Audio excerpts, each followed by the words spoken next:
Donc, on va demander à Jacques Poirier de venir nous parler de la première femme chirurgienne française, en présence de ses descendants qui sont dans la salle.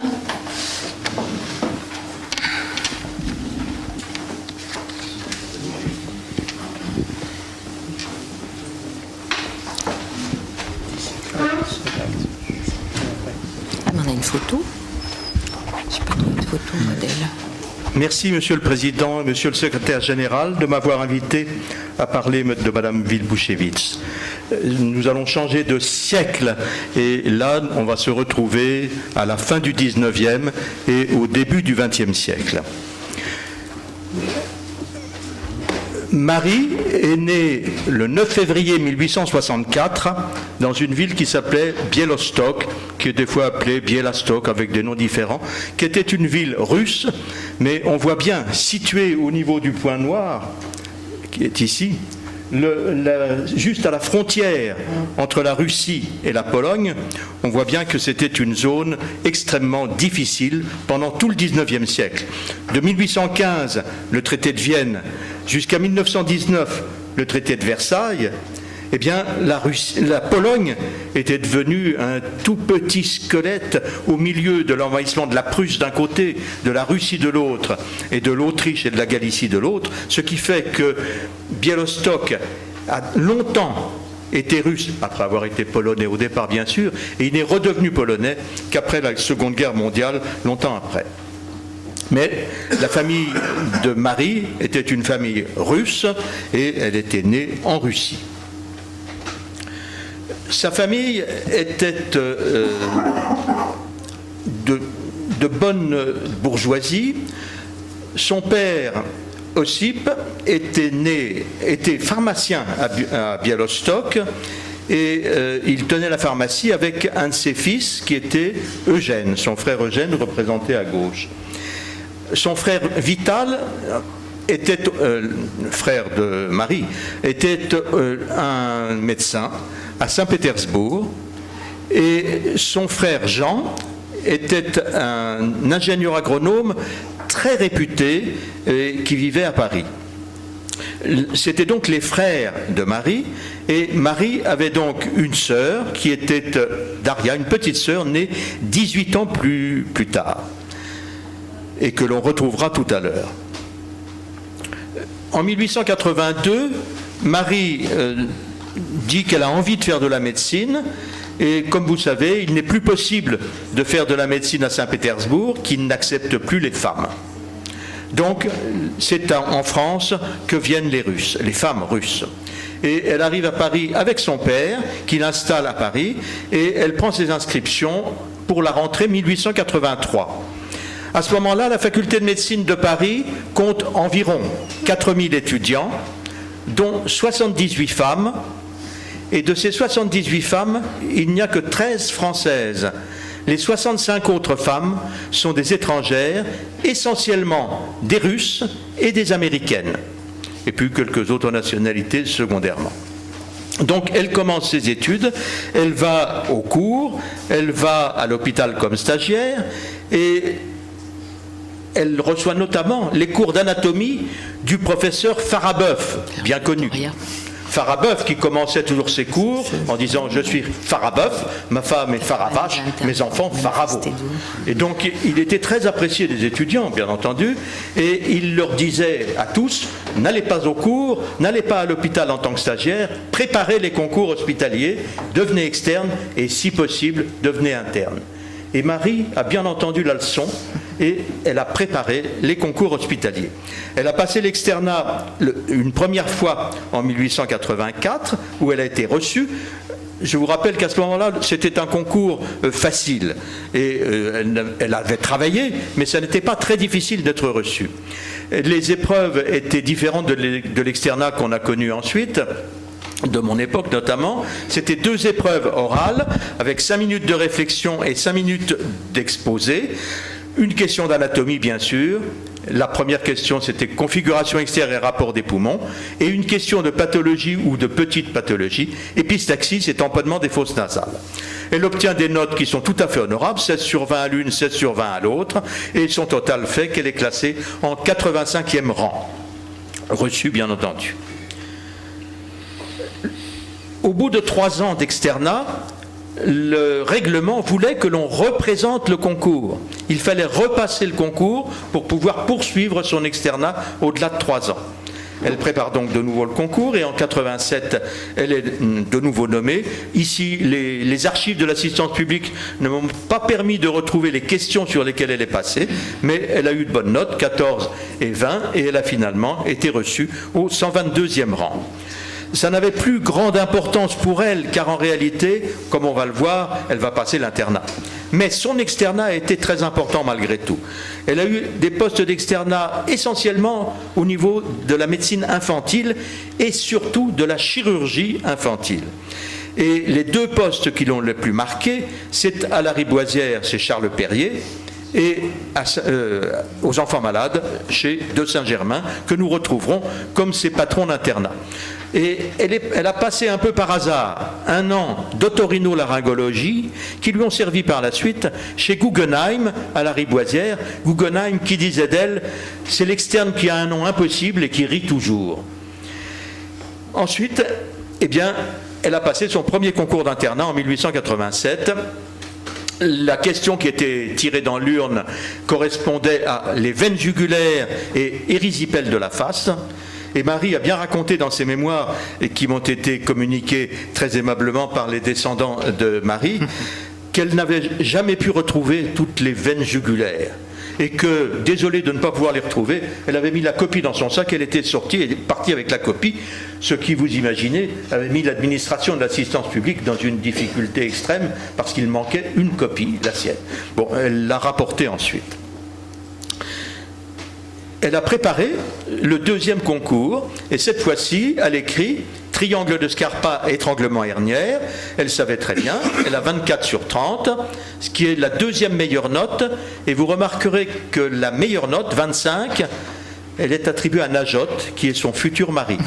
Donc ils ont passé l'internat au même moment, avec 1 point d'écart dans l'écrit. L'oral a été moins glorieux, parce qu'elle est tombée sur une question qui ne lui bottait pas beaucoup. Rapport de l'urètre chez l'homme et rétention d'urine. Rétention d'urine, elle savait bien. Mais l'anatomie de la région urétrale, que ce soit chez l'homme ou chez la femme, ne l'avait jamais tenté et elle ne l'avait jamais travaillé. Donc elle l'a vécu sur quelques souvenirs et elle a surtout bien travaillé rétention d'urine et obtenu la note de 14, ce qui lui a permis d'avoir un total de 38 sur 50 et d'être nommé 28e, ce qui était tout à fait honorable, un peu moins que son futur mari Najot, mieux nommé.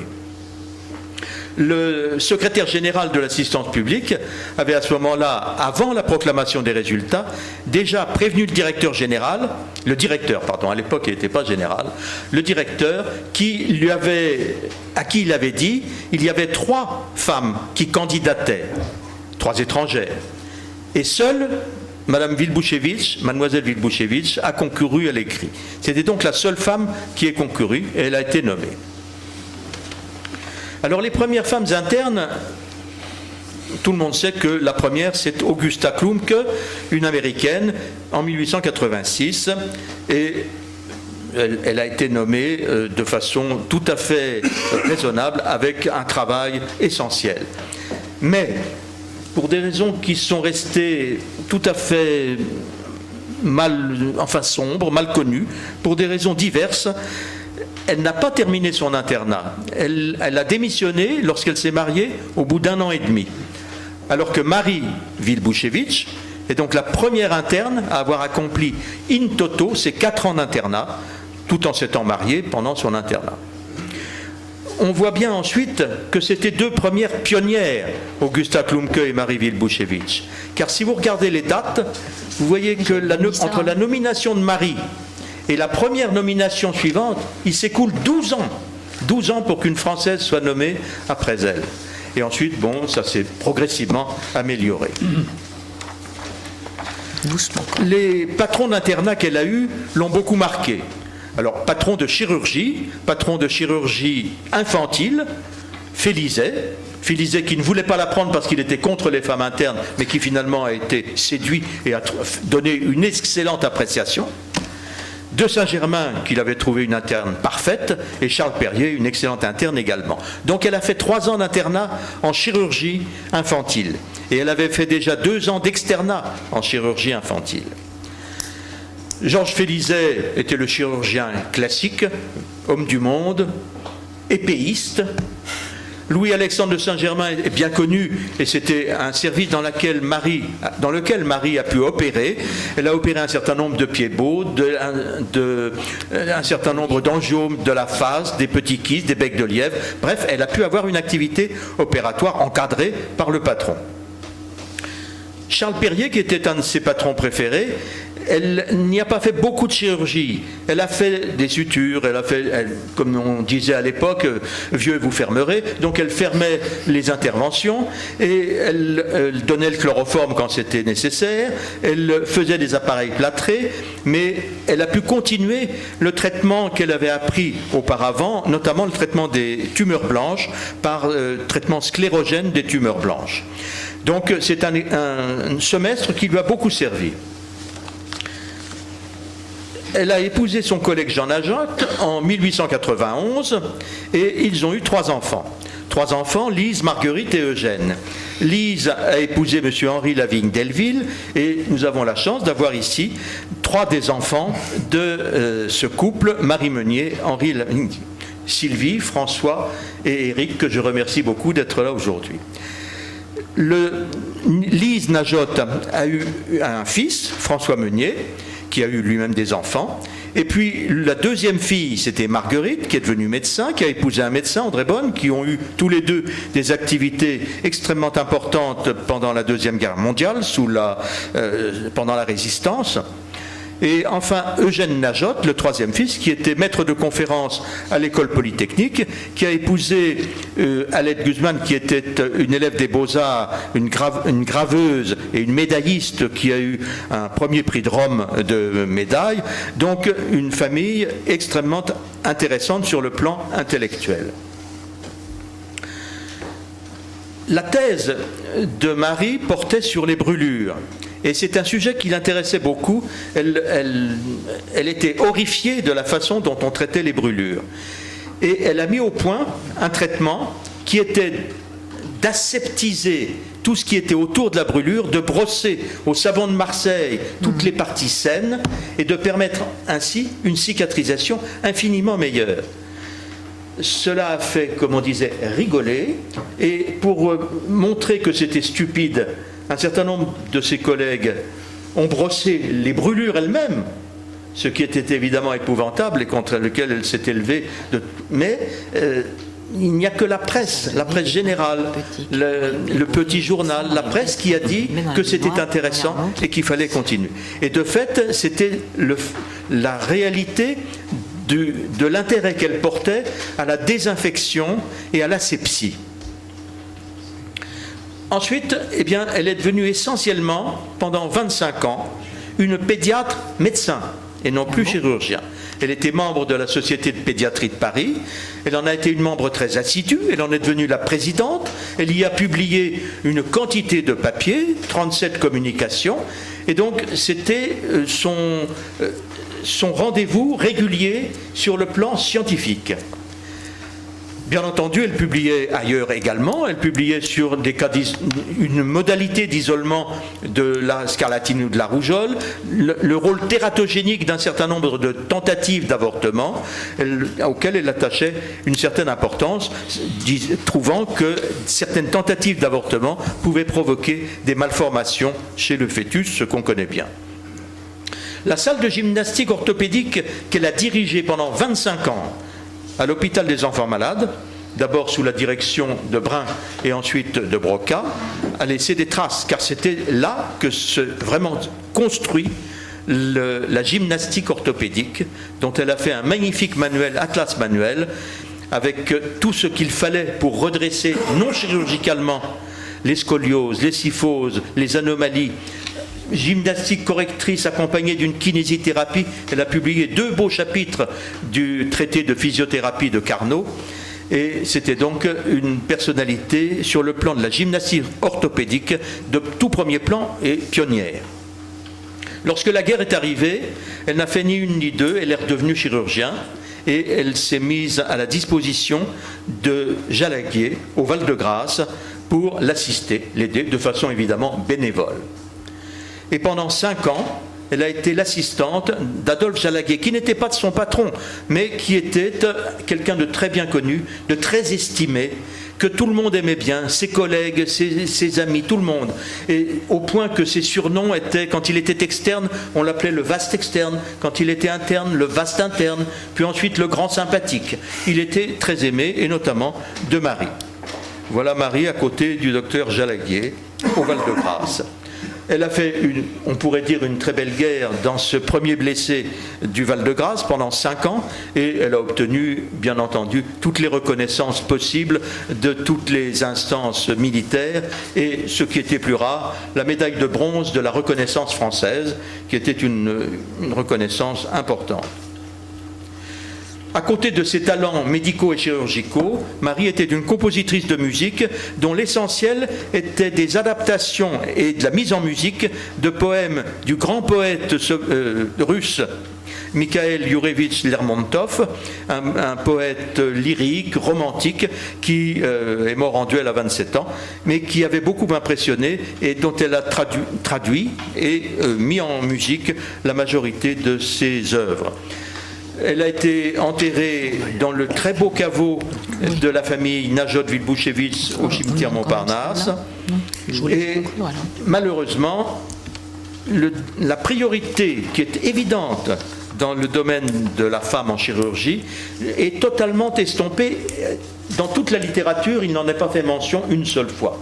Et toute la littérature, essentiellement anglo-saxonne, donne la priorité à Madame Emily Dunning-Beringer, qui est toujours donnée comme la première femme chirurgien du monde. Qui est américaine, elle. Elle était plus jeune de quelques années, d'une dizaine d'années que Marie, et sa formation était postérieure. Mais elle a été une réputation extraordinaire. Tous les médias s'en sont occupés, les journaux bien entendu, le cinéma, la presse, bref, une média extraordinaire. Et tout ça sans évidemment citer jamais Marie. Or Marie était bien chirurgien. Certes, ces 2 périodes chirurgicales, sa formation, donc quand même 5 ans de chirurgie, dont 3 ans en chirurgie infantile comme interne et 2 ans comme externe, et puis ensuite 5 ans de chirurgie comme assistante Jalaguier au Val-de-Grâce, ça n'est pas rien. Même si c'est encadré, si ça encadre 20 ans d'activité médicale. Donc on peut à juste titre, à mes yeux, reconnaître à Marie Vilbouchevitch-Najot la place de première femme chirurgien que l'histoire assigne indûment à l'américaine Emily Dunning-Beringer. Je ne peux pas terminer sans remercier une fois plus très chaleureusement les petits-enfants de Marie Vilbouchevitch qui m'ont mis à ma disposition toutes leurs archives personnelles, leurs photos, les lettres, les manuscrits. Et donc, ce travail n'aurait jamais pu être fait sans eux. Merci.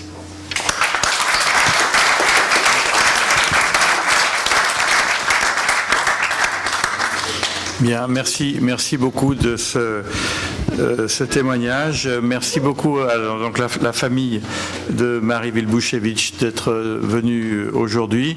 Donc on va conclure. Je pense qu'on a eu une séance très intéressante. On a vu toutes les difficultés qu'ont les femmes à faire le cursus universitaire ou même à avoir un cursus en médecine libérale. Moi j'ai retenu quelques phrases qui sont des phrases, c'est du mauvais humour. Je crois qu'il faut qu'on arrête on est tous imprégnés dans peut-être notre subconscient de ce type de phrases et de ces réflexions qui sont un humour qu'il ne faut plus faire. Donc il faut qu'on fasse des efforts dans ce sens. Voilà, merci de votre participation. Et je voudrais signaler la présence de notre collègue chinois Ren Guangchang.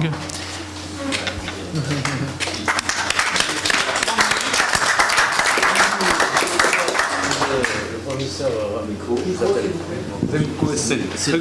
moi je dirais, c'est facile pour vous.